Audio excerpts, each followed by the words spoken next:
Chairman, distinguished colleagues, my name is Senator Salim Mustafa, representing Kwara State. Invited guests, you are all welcome. We have adopted that when we give mobilization and there is inflection, we don't review that component of mobilization that we have made. It's part of the law we build with the contract. So what is paid is not commensurate with this. But this 14 billion, as we are reviewing the project, is being reviewed on old rates, not on new rates. So it is themselves that have cheated, not government. Honorable Ministers and our invited guests, a formal motion has been moved and due seconded. I want to find out from my colleagues if we have any other counter motion to that effect. So if there is no counter motion, those that support that Mr. Julius Berger be produced tomorrow, the managing director of Julius Berger be produced tomorrow to appear before us, latest by 12 noon tomorrow. Those that are in support say yay. Yay. Those against say nay. The yay has it. Honorable Minister, I want to really thank you, but to be candid, maybe you are here or not. Julius Berger must have to be here. This constant ignorance or ignoring of summons or appearing before us, that is why they are taking to that level of what they are doing. Distinguished colleagues, I think this meeting is formally called to order. At this point, this is an opening remark by me over the committee and from the Committee of Works during the rescheduled investigative hearing on the Odukpani, Kotekpene, and other sections ending at Benin, including the Odukpani Itu Highway, the Eket Bypass, Port Harcourt, Ahoda, Kayama, and Port Harcourt One Junction sections of the East-West Road, held on the Thursday, the 5th of December 2024, at the National Assembly. Distinguished colleagues, esteemed guests, especially our Honorable Minister, who happen to be part of us, and stakeholders and our contractors, because we call you our contractors for the mere fact that it is from our taxpayers' money, including my money I pay here, that are being deployed to the roads. It is an honor to address this distinguished gathering on the state of our nation's infrastructure, with a focus on the Odukpani Ekotekpene to Aba and other sections ending at Benin, particularly the Odukpani Itu Highway and other sections of the East-West Road, two critical arteries for our economic and social development. First of all, let me extend my deep gratitude to His Excellency, the President and Commander-in-Chief of the Federal Republic of Nigeria, with the Renew Hope agenda, through which we are having what the Minister is doing as concrete revolution. We also want to extend our distinguished support and with the goodwill, the Senate President, Dr. Gosio Opotakpabio, for his exemplary leadership and unwavering commitment. His Excellency was present throughout his hearing, this hearing last week. His presence underscoring the significance of this matter and the need for immediate action. Thank you.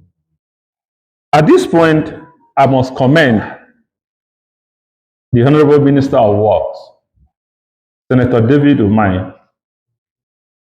We are not biased, but because of what he is doing, his leadership and revolutionary approach to highway development, which has been aptly referred as the concrete revolution, his effort to integrate durable and sustainable concrete pavement technology into Nigeria's road network has set a new standard for infrastructural delivery in the country.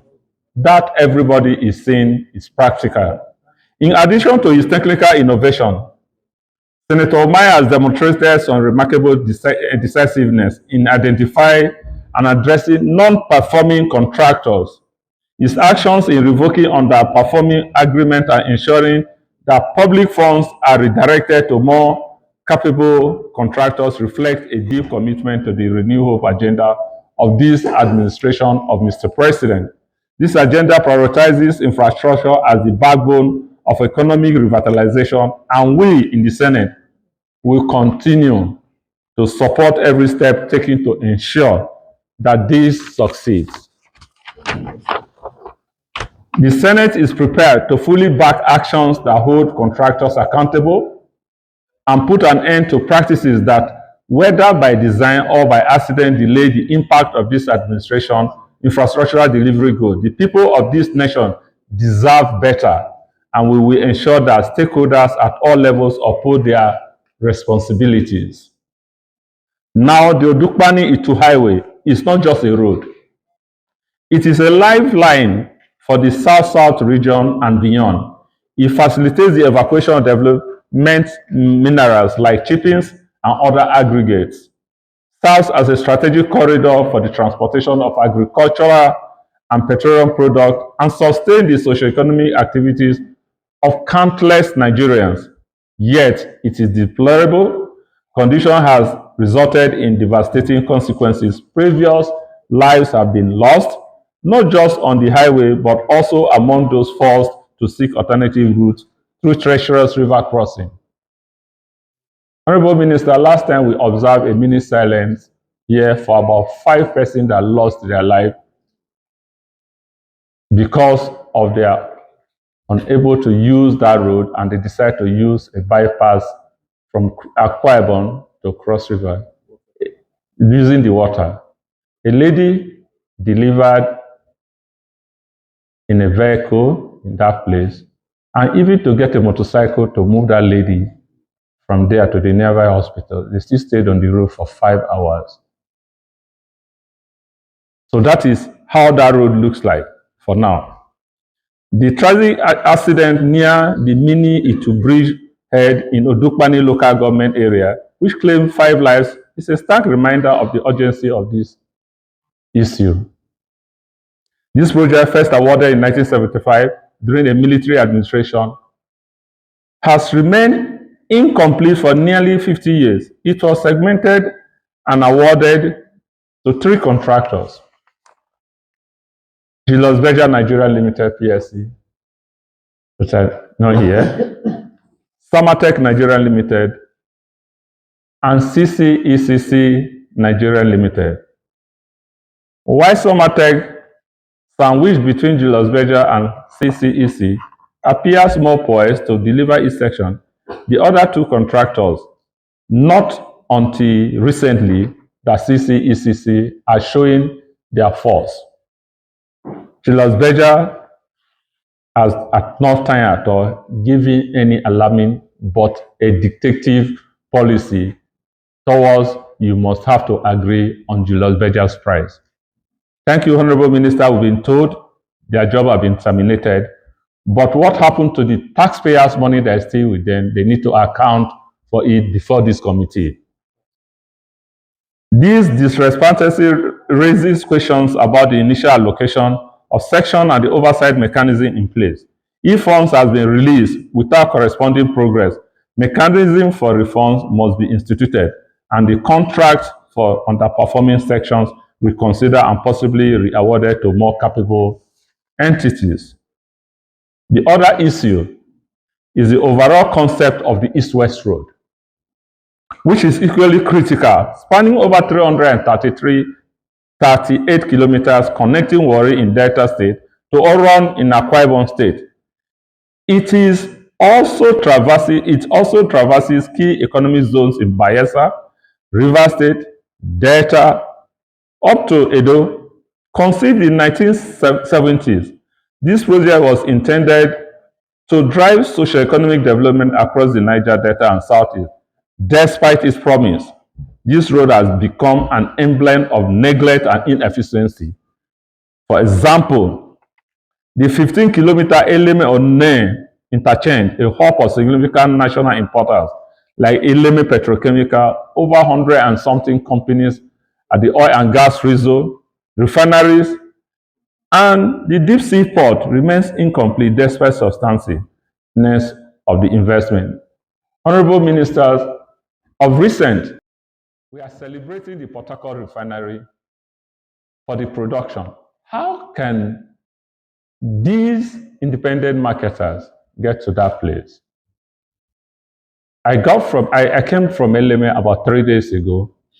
Honorable Minister, I can tell you the number of trailers that are parked on the road. Thank God he is here. Most of our site at that road is almost like being abandoned. And the reason for being abandoned, I want to know. And thank God ROCC is here. Because I know to what extent the Ogoni people and the people of Cross River and Akwa Ibom, that has been our alternative route. I have apologized twice to the Senate President over that road because I led a team of the Ogoni people to see the then president to move this road away from the Ministry of Niger Delta to the Ministry of Works. Perhaps today, the Ministry of Niger Delta would have finished their work. But thank God, it is still Akpabio that want to finish this work again. I've apologized to him publicly in church everywhere because I don't know when a lawyer will stand to say he was parading as a minister. But thank God there's an engineer today parading himself as a minister of works. Mr. Minister, that road is of very, very high importance to the people of Nigeria.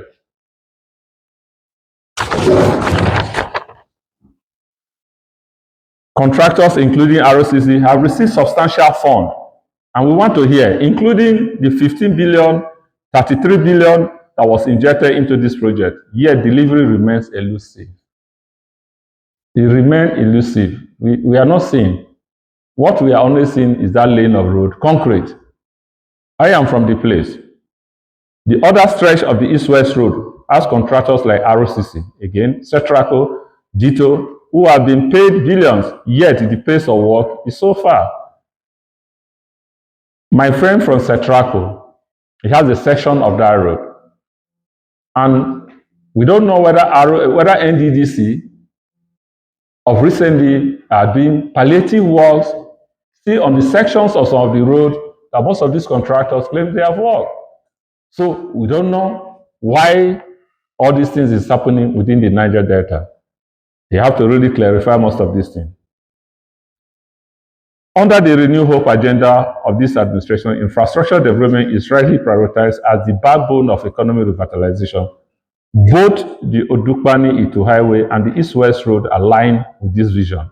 Other parts of the country, the Ogbomosho Road and all these things from Bauchi, remains a priority to us. However, to achieve these goals, all stakeholders, including the Ministry of Works, contractors, and relevant agencies, must be held accountable. Public funds must be utilized effectively and transparently, and where performance falls short, reforms or sanctions should be enforced. Honorable Minister, the committee, as we sit down here, will resolve to back you up. This time that contractors, instead of them being on their gym to be at the side, they are all wearing suits to be in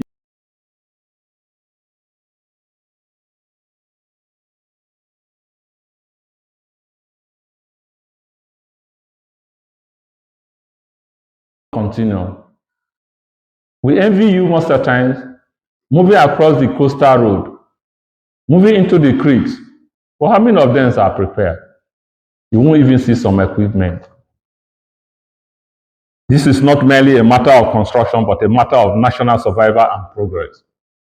The people of the South-South region, and indeed all Nigerians, deserve infrastructure to meet their needs and ensure their safety.